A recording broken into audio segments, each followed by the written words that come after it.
Bom dia a todos. Eu vou falar sobre a questão da taxa de juros. Eu procurei aqui organizar o meu pensamento, tentando, em primeiro lugar, entender quais são os determinantes fundamentais da alta taxa de juros no Brasil e, em seguida, sugerir como fazer uma transição das taxas altas para taxas mais baixas. Eu tentei sintetizar os determinantes em 4 pontos. Em primeiro lugar, a restrição externa. Como é que o setor externo brasileiro tem afetado sistematicamente o nível de taxa de juros no Brasil. Segundo elemento, que é o elemento mais histórico, cultural desse país, tem que ver com um elemento convencional na taxa de juros. E aqui eu estou usando rigorosamente a ideia do Keynes, que dizia que taxa de juros é um fenômeno monetário, que não é um fenômeno físico, e que, em grande parte, determinado por convenções, principalmente aquelas estabelecidas no mercado financeiro. O terceiro ponto que eu quero levantar é de que, ao longo dos anos, particularmente no período de alta inflação, o Brasil montou um sistema monetário único e muito esquisito. Que nós temos ainda hoje, depois de 10 anos de estabilização, moedas indexadas, né, atreladas à taxa Selic, né, e nós também fundimos o mercado de títulos, que devia ser um mercado de longo prazo, com um mercado de moeda, onde se transaciona as sobras de caixa dos bancos. Mas o Banco Central determina uma taxa de juros, né, Selic, que simultaneamente é taxa de juros de títulos, que devia ser de longo prazo, remunerando as sobras de caixa diária, e com isso você cria um piso de taxa de juros, está certo, absurdamente alto. E o quarto ponto é que, em função desse elemento convencional, das restrições do setor externo, da natureza do nosso sistema monetário de dívida, né, o Banco Central acaba adotando uma regra de política monetária, aquilo que o presidente do Banco Central da Inglaterra chamou de inflation nutter, quer dizer, doidos contra a inflação. Então, hoje, particularmente, reage violentamente a qualquer variação da expectativa de inflação, né? E, empiricamente, eu acho que isso é possível observar hoje, de que, no passado, reagia excessivamente a qualquer mudança no risco Brasil lá fora, e hoje reage fundamentalmente à taxa de juros, e eu diria de maneira equivocada. O crescimento, eu ouso dizer, é um estado de espírito. O crescimento acontece quando as instituições são capazes de satisfazer as condições que o velho Adam Smith já tinha posto em 1755, antes da riqueza das nações.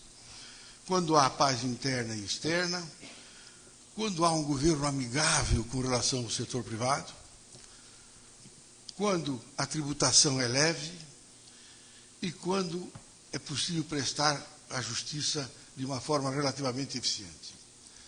Satisfeitas essas 4 condições, o desenvolvimento é realmente um fenômeno que se verificou no mundo inteiro. Hoje há vários estudos sobre isso, um do Verlang, muito interessante, um outro do Bode, muito interessante, outro do Bachelier, muito interessante, em que se estuda o desenvolvimento de dezenas de sociedades em que essas condições se verificaram e nas quais elas não se verificaram. E se percebe claramente que elas são realmente um instrumento eficaz no desenvolvimento econômico. Gostaria de fazer uma defesa dos macroeconomistas e da disciplina macroeconomia.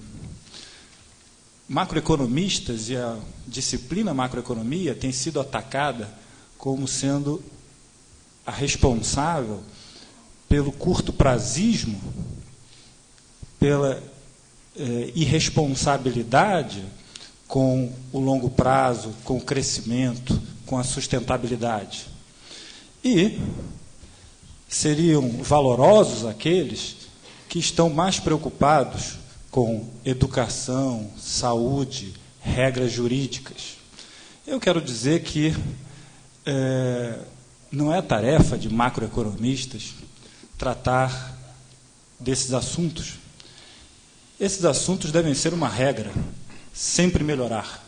Sempre melhorar a educação, sempre melhorar a saúde, sempre melhorar as regras institucionais. Macroeconomistas devem estar preocupados, de fato, com aquilo que é preciso decidir no dia a dia, com a taxa de juros, com a taxa de câmbio, com o gasto público. E quero dizer, fazer isto é se preocupar com o longo prazo. O longo prazo nada mais é do que a soma do que acontece hoje, do que acontece no mês, do que acontece no ano. E exatamente nós estamos nesta situação atual de semi-estagnação porque decisões desse tipo foram tomadas e são tomadas dia a dia, e há 20 anos nós temos uma política, eu diria, que não tem levado ao crescimento. Então, o gargalo é a política econômica. E não tenho dúvida que não teremos educação, não teremos saúde sem liberar o garrote da política econômica, sem liberar recursos para essas áreas. Então, gostaria de dizer que macroeconomista é aquele que se preocupa com o longo prazo, porque está preocupado com o curto prazo. Segunda questão que eu gostaria de levantar é de que eu acho que a teoria econômica e a realidade conspiram contra a macroeconomia atual brasileira. Conspiram contra porque a realidade tem mostrado que países que estão em desenvolvimento são aqueles que têm juros baixos, câmbio alto e política fiscal ativa. Isso diz a teoria e isso é o que a realidade tem mostrado em diversos países já mencionados aqui. É o caso da Coreia, é o caso da Malásia, é o caso da China, é o caso de outros países. Então, essa realidade tem apontado para nós qual é o caminho, que é um caminho bastante diferente do caminho que nós tomamos nos dias de hoje. E quero dizer mais, esta teoria ela é provada pela realidade, ela se submete, do ponto de vista popperiano, do ponto de vista do método, à realidade. Ou seja, submetemos esta teoria, ela está dando certo ou está dando errado. A questão é que o modelo macroeconômico atual não é refutável do ponto de vista metodológico, segundo seus defensores. Por quê? Se as coisas estão indo bem, mediocremente bem, o modelo deve ser aprofundado. Se as coisas não estão indo bem, o modelo também deve ser aprofundado. Ou seja, qual é a situação em que devemos chegar para que esses defensores dessa ideia digam, olha, o modelo tem que ser trocado? O problema é que tem uma questão metodológica envolvida. A resposta é sempre sim. A resposta nunca é, este modelo está errado e temos que trocá-lo.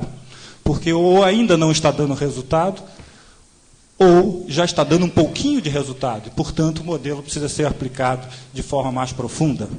Diria que temos que mudar a concepção de abordagem, de avaliação de método, uma avaliação popperiana, ou seja, algo precisa ser submeter ao teste da realidade. E este modelo atual não se submete ao teste da realidade, diante dessa argumentação. Bom, precisamos ter câmbio desvalorizado. Precisamos ter câmbio desvalorizado, mas precisamos ter também câmbio estável. Um câmbio flutuante e estável. Isso é que é sinal de saúde de uma economia. Ter câmbio flutuante que flutua não é qualidade.